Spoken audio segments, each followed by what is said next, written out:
Well guys, welcome back to the nest. I hope you're all doing well. Tonight we are back to good old Disney. Tonight's review is going to be his happiest, as I quote, happiest motion picture so far, Lady and the Tramp from 1955. I gotta say, I did really enjoy this one. This is one of the best movies from Disney that I've seen. Probably not better than Alice in Wonderland, but I do have to say I really did enjoy this one. I think this is like the first original film that he did since Dumbo in 1941. Like I know all the others have been based off books and like fairy tales and everything, but it's good to have a wee bit of originality every now and again.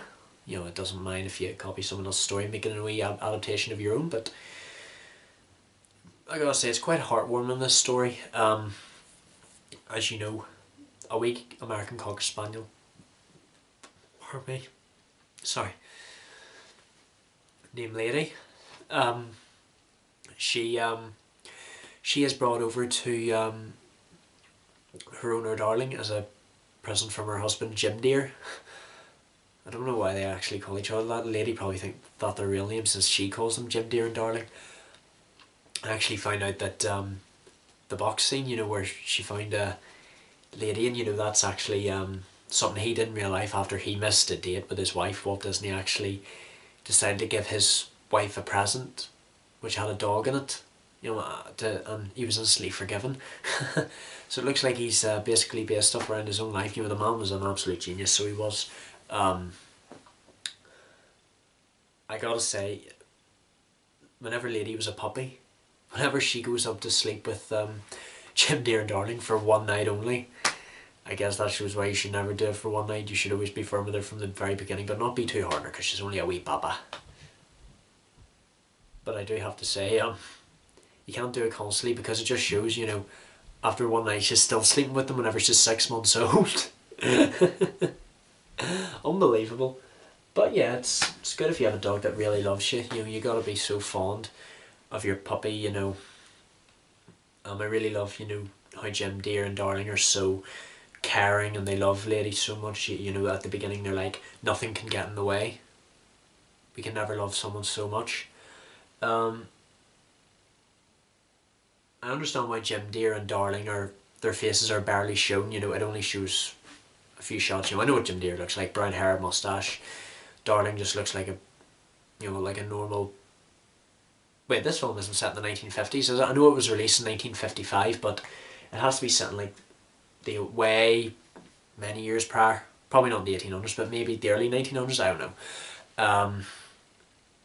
I really want to know what her real name is. Obviously, Jim Dear, he's obviously called James, because I know that Jim's a short name for James, but you can never know. Looks like Walt Disney wanted to keep some secrets from us after all. Anyway, I really enjoyed seeing Jock and Trustee. I was actually going to say, the reason why Jim Dear and Darling, their faces are barely shown, because yeah, we're watching this film from a dog's perspective. I really love seeing the two characters, Jock and Trustee. I do feel sorry for Trustee, because Trustee has lost his sense of smell, but we must never let on, lassie. It'll break his poor heart. I do feel sorry for Trustee, because he is a character you can sympathise with, because I think he used to be a police dog or something, and you know, he's lost some of his sense of smell, but he's always seeming to losing his memory as well, because he seems to forget that he's mentioned his grandfather many times, because he's like, I don't recollect if I've ever mentioned Old Reliable before. You have, lad. But I guess they don't want to tell him, because like I said before, it could make him quite anxious. But Trustee, I do think, is a character to sympathise. And another character that I think you should sympathise with is the character of Tramp, because he has no family. You know, he's basically a stray dog, but you know, he does care for other people. I know he's not very good at showing it off, because whenever he first meets Lady, you know, Jock and Trustee take an instant dislike to him. You know, I guess nobody likes a know-it-all. You know, he comes across, you know, he gives his own opinion. You know, he's got an answer for everything. You know, he shows he's quite arrogant. He makes Lady worry, because obviously it looks like Jim, Dear and Darling actually do have something that can replace Lady after all. They are expecting a baby son. But in the end, whenever the baby turns up, I do like how, you know, Lady isn't forgotten about. You know, it just shows whenever she goes up to see the baby for the first time, Jim, Dear and Darling, you know, they let her see the baby, they stroke her. You know, they're basically telling her, you know, this is our wee son. You're still part of the family. We still love you. You know, just because something new comes into life, you know, sometimes change can be good. I think that's what Disney's trying to show us. Sometimes change is good, because it turns out Lady actually does love the baby very much.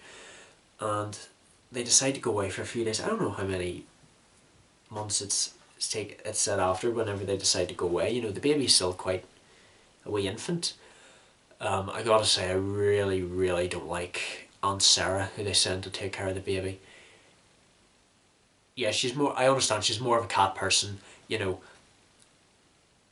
She's not a dog person, but that doesn't mean she has to dislike dogs, you know, especially if it's your family member, you know.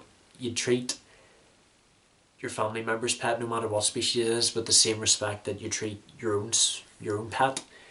Because, you know, she's brought her two creepy Siamese cats in with her, and they wreak havoc. It seems like they're going to attack the baby, and they try to play the victim. Poor Lady gets a muzzle on her, but at least Trump seems to save her. I gotta say, I really do love how Trump can fight. He's some fighter. He was able to take down 3 vicious stray dogs down, you know, with not a scratch on him, you know, because he just goes.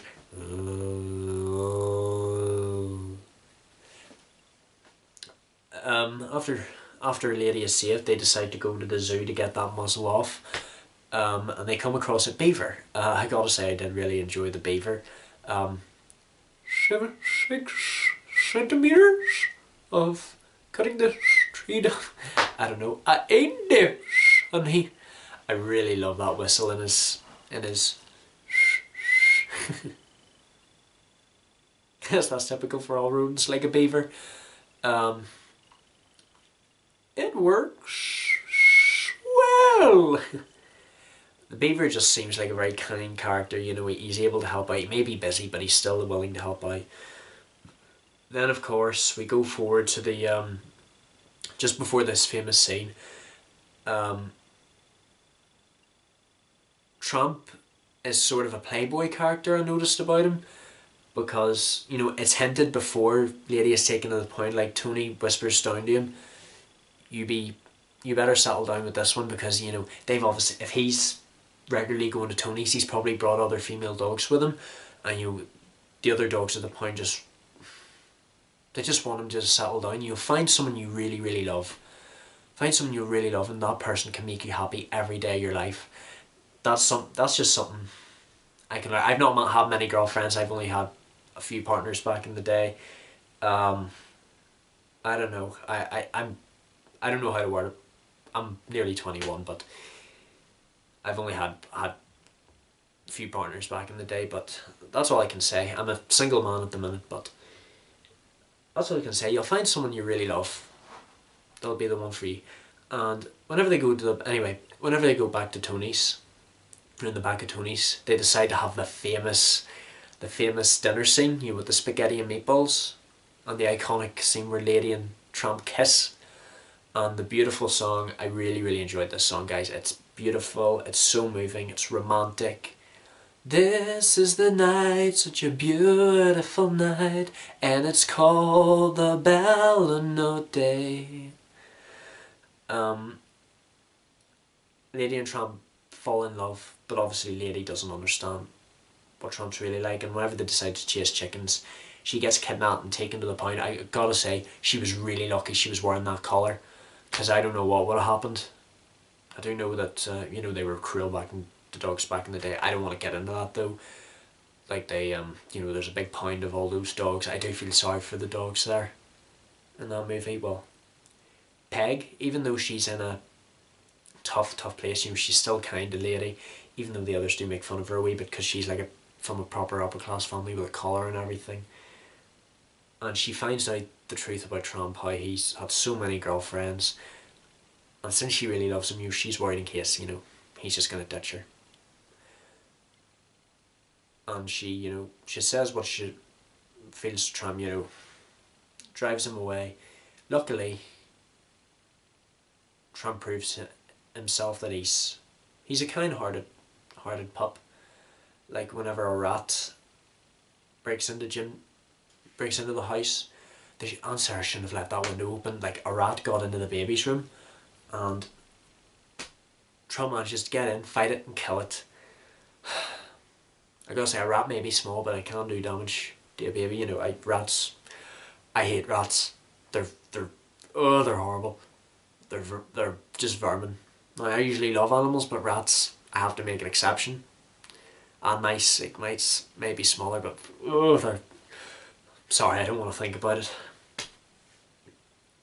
So we're lucky that Jim, Deer and Darling get home right at the right time, because Lady manages to show the dead rat's body, and Jock and Trusty decide to help out. I gotta say, I was very, very, very upset whenever I saw Trusty knocked down by the wagon.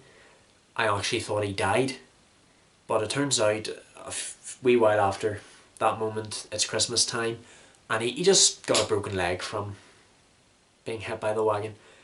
I actually found out Trusty was going to die, but after Bambi, many years prior, like, audiences were so upset that they didn't want that to happen. There was such a big uproar whenever Bambi's mum died, so that's why they decided not to have Trusty die. It's so sad, because he had whenever Lady and Tramp had children, at least Tramp got accepted into the family. He had new stories to tell to all the children, but I completely forgot what he used to say. But I am glad that Disney always had second thoughts on his mind. Like, I said about Trusty, but I also found out that iconic dinner scene, he originally didn't want that put in the film, but he decided to put it in anyway, because I guess it shows the growth between Lady and Tramp. Their love, it just grows. If that dinner scene hadn't been in the movie, it wouldn't be so iconic today, and Lady and Tramp wouldn't have loved each other very much. I gotta say, I did love how this movie had a happy ending to it, and I like how Aunt Sarah decided to apologise, and she sent over dog biscuits to the family. I like how everyone's together for Christmas time, and Trump decided to settle down with this family, and he did settle down with Lady. That's another signal of character growth. I really enjoyed this movie. It is one of the best Disney movies. That and Alice in Wonderland from 1951. Disney was such a genius. Thank you so much for watching, guys. I shall see you guys in the next review tomorrow night. Also, there are a couple of people I want to give a wee shout out to. I almost forgot. Here we are. So I want to give a shout out to my mate in England at the minute. It's one of my mates from work who used to work with me. He's away in England at the minute doing uni. I want to give a shout out to my mate Ollie and his mates Finn, Leo and Daniel. That's a big shout out for you guys. I hope you guys can see this. Thank you so much for watching. Don't forget to leave a like and a comment to see what you want to see next. Don't forget to subscribe, and I shall see you guys in the next video tomorrow night. Thank you all so much for watching. Really enjoy seeing this channel grow. Take care of yourselves. Love you all to death.